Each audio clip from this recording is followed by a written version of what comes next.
গাজায় ইসরায়েলি হামলায় একদিনে প্রাণ গেল অন্তত ৮৪ ফিলিস্তিনের। নিহতদের অনেকেই এখনও চাপা পড়ে আছে ধ্বংসস্তূপে।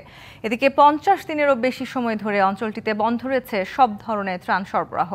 অনাহারের মুখে পড়েছেন শত শত মানুষ। জাতিসংঘ বলছে, মানবসৃষ্ট এবং উদ্দেশ্যপ্রণোদিত দুর্ভিক্ষের শিকার এসব মানুষ।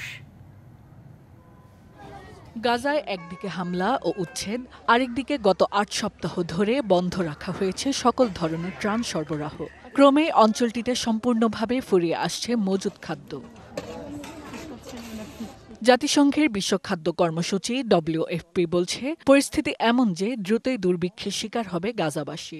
যুদ্ধ বিধ্বস্ত ওই জনপদে ৪ লাখেরও বেশি মানুষের জন্য এখন সবচেয়ে প্রয়োজনীয় হয়ে দাঁড়িয়েছে খাদ্য সহায়তা। শুধু খাদ্য নয়, অঞ্চলটিতে একই সাথে প্রবেশ করতে পারছে না ওষুধ ও জ্বালানি সহায়তা। এতে অনাহার ও রোগবালাই নিয়ে দিন গুনতে হচ্ছে শিশু থেকে শুরু করে সব বয়সী মানুষের। সানবিট সব দিবে সামাল। সানবিট ম্যাজিক প্রেস ডিশওয়াশিং এর মাথা ঘোরানো সলিউশন। এদিকে গাজার স্বাস্থ্য মন্ত্রণালয় বলছে, উত্তর গাজায় অবিরাম বোমা ফেলছে ইসরায়েল। ক্ষণে ক্ষণে বাড়ছে প্রাণহানি। এছাড়া অঞ্চলটির পূর্বাঞ্চলের জাইতুন এলাকায় স্থলপথে নেতানিয়াহু বাহিনীর সাথে লড়াই অব্যাহত রেখেছে সশস্ত্র গোষ্ঠী হামাস।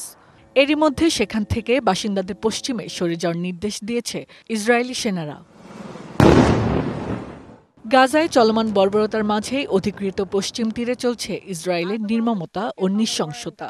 শুক্রবার রাতভর নাবলুস শহরের বালাতা শরণার্থী শিবিরে ব্যাপক হামলা চলমান রাখে ইসরায়েলি বাহিনী। আটক করা হয়েছে অনেককে। Hasna Akter, DBC news desk.